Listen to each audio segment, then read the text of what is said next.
boa tarde a todos. Me chamo Lívia Saldanha Flores, sou aluna da Escola Estadual Técnica Nossa Senhora da Conceição e hoje eu vim apresentar um trabalho sobre a cultura da ervilhaca na disciplina de forrageiras.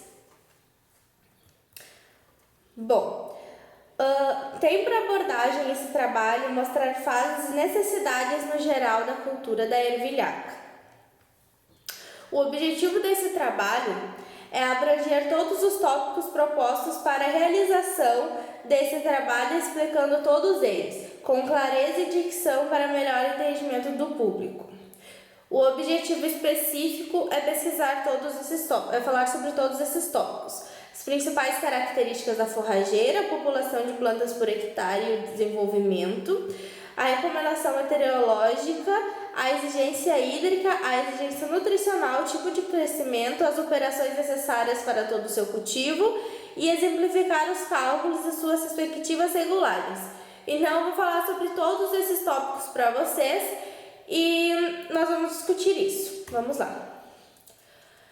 Bom, ela é da família da fabácea. O ciclo dela começa em abril e vai até maio, que é o seu plantio. E isso vai até a parte do pastejo ou da gente tornar ela uma forragem. Certo? Ela é uma leguminosa anual de inverno. Ela tem sensibilidade a déficit hídrico e ela é bem tolerante a geadas. Ela é muito cultivada aqui no Rio Grande do Sul devido à boa adaptação dela no clima que a gente tem. Bom, algumas características principais da planta em si.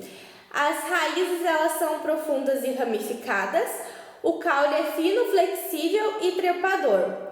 Folhas alternadas, as flores com números variáveis de 1,8 a 3 centímetros de comprimento. A cor ela é violeta púrpura, a cor da flor. Bom, a semeadura, ela poderá ser efetuada a lanço ou em linha. Pode ser usado tanto um quanto o outro. Quando a gente escolhe o passo para fazer entre linha, a gente faz com espaçamento de 0,20. E com a profundidade de 3 a 5 centímetros. A densidade varia de 40 a 60 quilos por hectare. Já vamos falar mais sobre isso. Depende da escolha do produtor, a gente vai usar uma ou outra. Quando consorciada, podem ser usadas 40 quilos.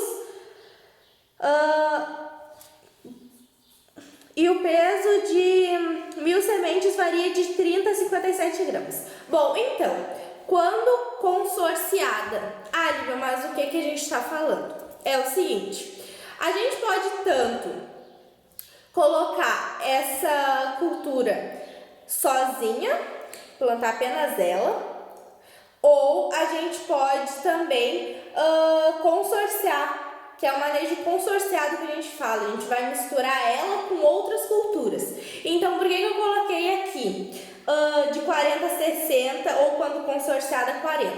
Porque se a gente vai misturar, a gente vai usar uma quantidade menor, porque a gente vai ter a quantidade dela e da outra cultura. Quando a gente colocar ela sozinha, que é uma coisa que raramente acontece, daí a gente vai usar um número maior. Coloquei aqui com 60 quilos. Mas o que acontece? Como eu falei, ela é muito produzida aqui no Rio Grande do Sul.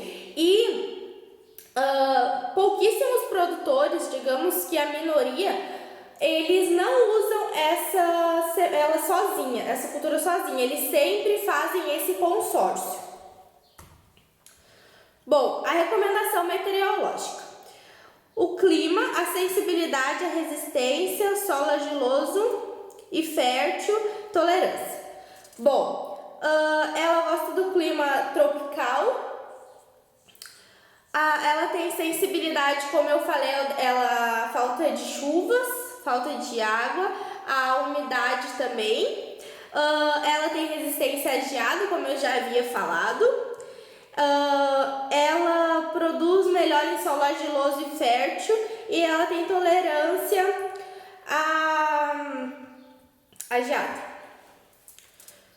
Bom, aqui como a gente estava falando, exigência hídrica, resistente à geada, baixa resistência à seca, média resistência à umidade e volume de chuva no ano ele precisa ser acima de 800 milímetros no ano. Bom, sobre a exigência nutricional, como eu falei, geralmente é usado esse cultivo consorciado, que é o manejo. Mas aí a gente pode consorciar com o quê? Com a aveia, com a cevada, com a azeveia. Geralmente são esses os mais usados junto com ela. Bom, com isso tem um aumento da matéria seca, com essas outras culturas. Ela exige um pH de solo de 5,5 a 6,5 e ela fixa o nitrogênio atmosférico, o que faz com que a gente não precise gastar tanto colocando adubo, colocando outros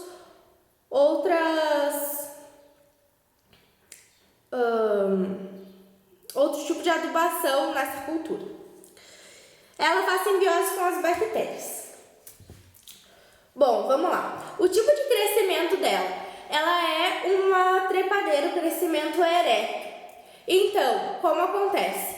Como ela é consorciada na maioria das vezes, ela tem esse hábito trepador, ela acaba se juntando com as outras culturas e ela cresce de acordo com aquilo ali, se juntando com elas. Ou seja, como ela é uma trepadora, ela gruda naquela outra cultura que está ali com ela e aí ela vai crescendo de acordo com aquilo ali. Bom, quais as operações necessárias para o seu cultivo? Primeiro vamos para o plantio. Como eu falei, ele pode ser direto convencional.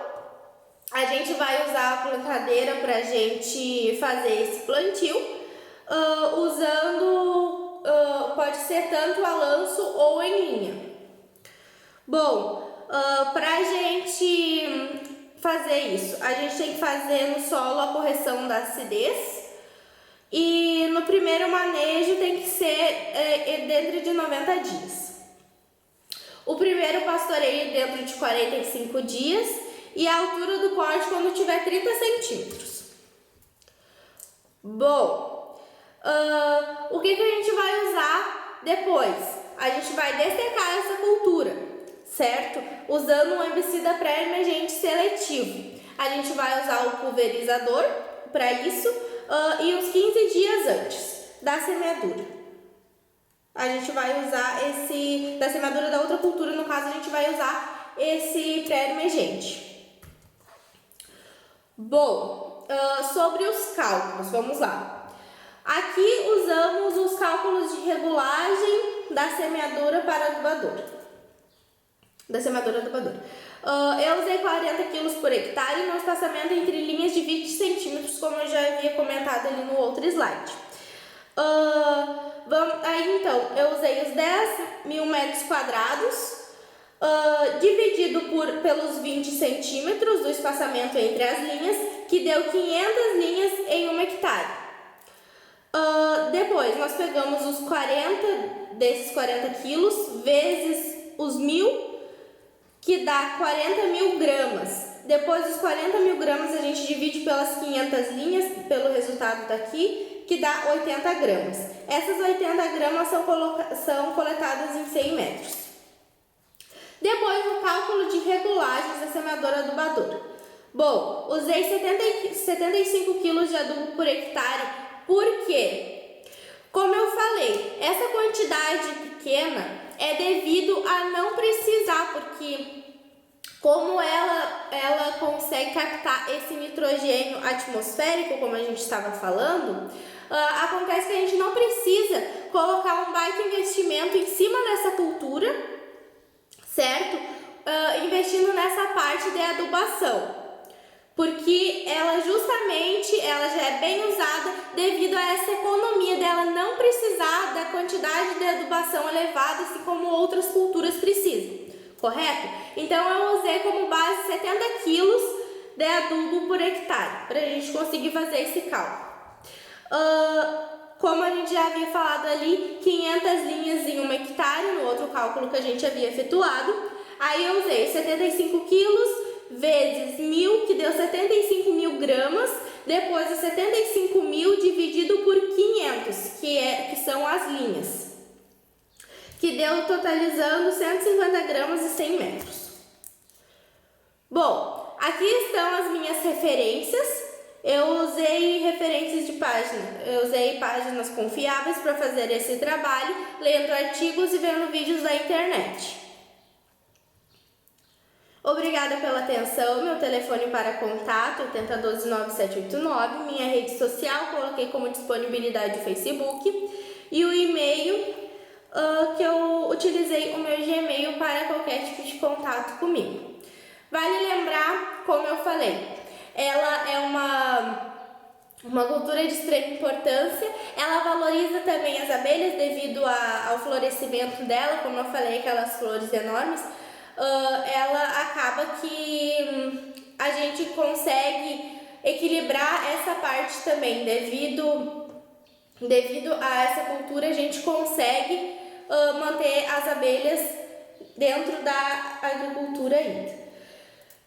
Como eu falei também, ela é econômica, então as pessoas optam bastante por ela, justamente por a gente não precisar usar essa parte da adubação como outras culturas exigem mais, ela não exige tanto, então a gente acaba tendo uma vantagem daí. Tirando que ela também se adapta à geada, enfim, por isso que ela é uma boa planta aqui para o Rio Grande do Sul, uma cultura de inverno. Ela se adapta bastante ao clima e, como eu disse, sempre lembrar que geralmente esse manejo ele é um manejo consorciado. Ele não é um manejo que a gente vai fazer com ela sozinha apenas, só com aquela cultura ali da ervilhaca. A gente vai usar ela e outras culturas junto. O que mais que eu tive desse trabalho? Sobre a erosão também, ela controla a erosão e ela é uma cultura muito recomendável. Eu vi várias recomendações de produtores devido a tudo isso que eu falei para vocês, devido à parte econômica, devido à parte que cuida do meio ambiente também, porque a gente também tem que cuidar dessa parte. Então ela é uma cultura muito recomendada aqui no Rio Grande do Sul, muita gente usa. E eu gostei bastante desse trabalho. A minha conclusão é que sempre que possível, né, eu acho que o produtor ele tem que ter esse equilíbrio de conseguir, além de ter o seu ganho, dele ajudar o meio ambiente. E essa é uma cultura que mostrou que pode ser possível fazer as duas coisas. Ela é uma ótima opção de palhada também. E vale lembrar que eu não coloquei aqui no trabalho, que ela também serve antes do florescimento para consumo animal. Só que daí no caso a gente usa para dar para bovino, certo? Como eu falei, geralmente ela é consorciada, na maioria das vezes, então a gente coloca ela e dá uma boa produção para bovino também. A gente pode colocar ele nessa área. Ela também ela é resistente a pisoteio, então depois ela vai virar uma palhada boa, como eu havia falado. E, bom, a minha conclusão do trabalho é essa, então. Eu espero que tenham gostado. Qualquer dúvida, estou à disposição. E encontro vocês na próxima aula para a gente falar mais sobre essa cultura que me agradou bastante. Certo? Tenham todos uma boa tarde. Muito obrigada pela atenção.